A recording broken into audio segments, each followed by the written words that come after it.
I'm so excited for today's video, probably too excited, but who cares about that? Life is to be extra, I mean, come on. And I'm this excited because it's my favorite DIY at the moment. It's got an incredible result, but it's also one of the simplest I have ever come across. I guess you would call it rainbow paper, but I have affectionately named it petrol paper because of how you spill petrol, or I think gasoline, you guys call it in the States, like on the ground or in water, and it makes this like crazy rainbow, but it's actually kind of icky underneath, but it also looks magical, and I just think it's a very good metaphor for life, to be frank. You're the fount of wisdom on this topic. And one disclaimer about this process before we get started. This method, it was not my idea whatsoever. The thing about my brain accumulating DIYs and different ideas, so many over so many years, this is me being terrible and not having a source to attribute to you.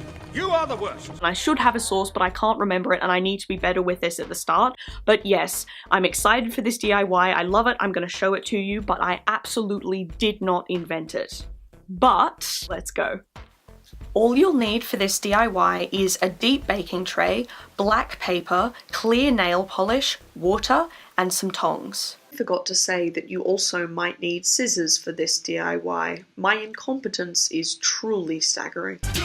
First off, you need to cut your black paper to a size that fits comfortably inside your baking tray. It needs to be small enough that you can pick up a corner of it when it lies flat, like this with the tongs. So make sure your size is right before you begin.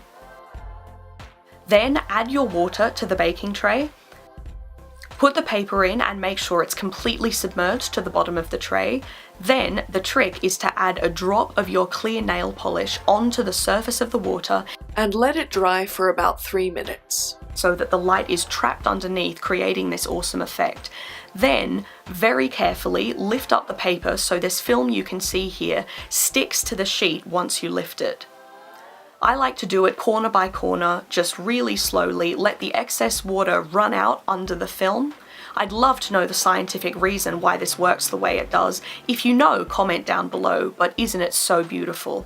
Then I like to dry it on paper towel. You can use a hairdryer as well if you want. That's what I'm doing here.